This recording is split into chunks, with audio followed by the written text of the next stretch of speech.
Okay, welcome back. So I've got a really powerful way to combat overthinking for you today that you can apply when you're in a game and your mind is jumping from one thing to the next and your thoughts are all scattered and you're stuck up in your thoughts, or frankly, just in your daily life. This will work for you. So one of the places players often get tripped up with the law of presence, which of course states that performance increases as thought decreases. And where we get tripped up is in thinking that this means we have to completely stop our mind from thinking. The truth of that is that we don't stop our mind from thinking in the same way that we don't stop our eyes from seeing. Our eyes just functionally see.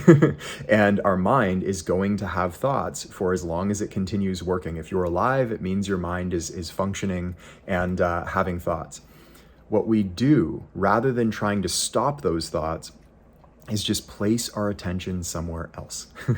You can have thoughts up here. You don't need to pay attention to them. In the same way that if you're watching a movie on television and then you pick up your phone and suddenly you're not really paying attention to the movie and you've lost the plot and you don't know what's going on anymore because you're looking at your phone, we can take our attention from up here and place it on something else. And what I typically recommend for basketball players, the way that I like to say this is that the antidote to thinking is feeling, okay? So rather than paying attention to your thoughts up here, pay attention to one way you can do this, and there are many, frankly. One way you can do this is the feeling of the breath. So just inhale, air coming in, exhale, breath going out. This is like the classical way that a lot of meditative traditions do this. But it can be anything, frankly. You can feel the ball in your hands. You can feel your feet on the ground. You can even use hearing. I know one of our professional players does this. He likes to use sound as a way to get out of overthinking. And so rather than trying to force his mind to stop thinking, he'll just focus on the sounds of the gym, the sounds outside in nature, the sounds that are going on around him. And as soon as his attention is placed on the sound, his mind naturally comes to a settling point and the thoughts don't tangle him up into them quite as easily. Okay, so hopefully this makes sense. You don't have to force your mind to stop thinking. Just place your attention somewhere else. Allow the mind to do whatever it's going to do.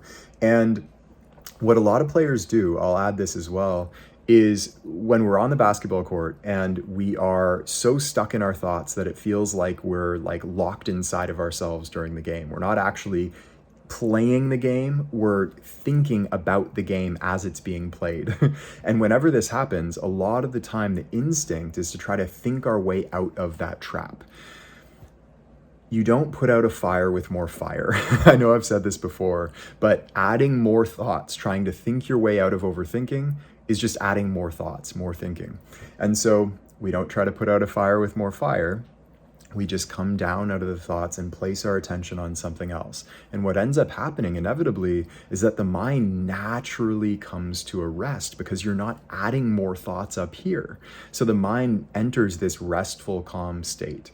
And that's what we're after here. So rather than trying to stop yourself from overthinking, just put your attention somewhere else. I recommend feeling the body, like the actual physical sensation. You can focus on the breath. You can focus on the feeling of your feet on the ground. You can focus on both.